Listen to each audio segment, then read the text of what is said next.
ఇక బాలాపూర్ గణేష్ లడ్డు సొంతం చేసుకోవడం ఆనందంగా ఉందన్నారు సింగిరెడ్డి జయేందర్ రెడ్డి. వినాయకుని ఆశీస్సులతో అందరూ సుఖ సంతోషాలతో ఉండాలన్నారు. లడ్డు వేలంపాటలో వచ్చిన డబ్బులను గుడి అభివృద్ధికి ఉపయోగిస్తామంటున్న జయేందర్ రెడ్డితో లచ్చమ్మ ఫేస్ టు ఫేస్.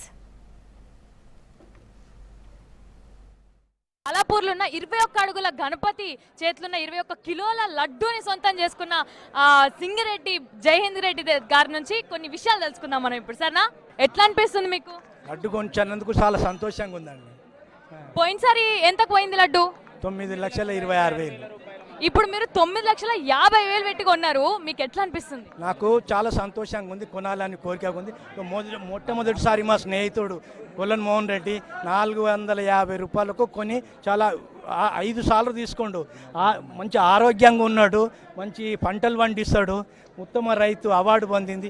అదే మంచిగా ప్రతిష్ట ఉంది.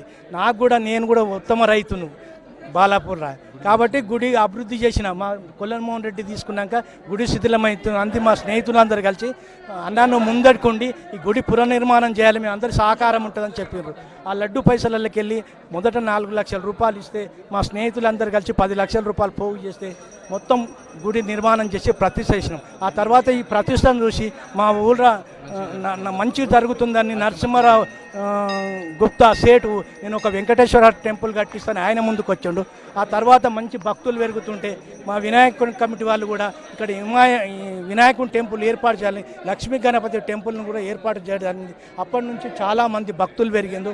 అప్పటి నుంచి మా గ్రామంలో ఏ ఇబ్బందులు వచ్చినా అందరం కలిసిమెలిసి అంత సంతోషంగా ఉంటాం. కుల మతాలకు అతిథిగా అందరం ఐక్యమత్యంగా మంచి కార్యక్రమాలు చేసుకుంటున్నాం. మరి ఇప్పుడు మీరు 9,50,000 కొన్నారు కదా, అంతకంటే ఎక్కువ ఇంకెవరైనా పాట పాడినప్పుడు అప్పుడు ఏం చేస్తుండే? భగవంతుడు అదృష్టం కలిగించండు కాబట్టి నా స్నేహితులు నేను తీసుకోవాలని కోరికతోని నాకు వదలడం జరిగింది. మరి ఈ లడ్డు కొన్నాక వచ్చిన పైసలతోని ఊర్లో మంచి చేస్తున్నారు, స్కూళ్ళకి అవిటికి వరద బాధితులకు కూడా ఇచ్చారు. మరి ఈ డబ్బులతో ఏం చేయబోతున్నారు? గుళ్ళు అభివృద్ధి చేస్తాము, ఇంకా గుడికి కావాల్సిన సౌకర్యాలు పూజా కార్యక్రమం చేస్తాము, పూజలు చేయిస్తాము.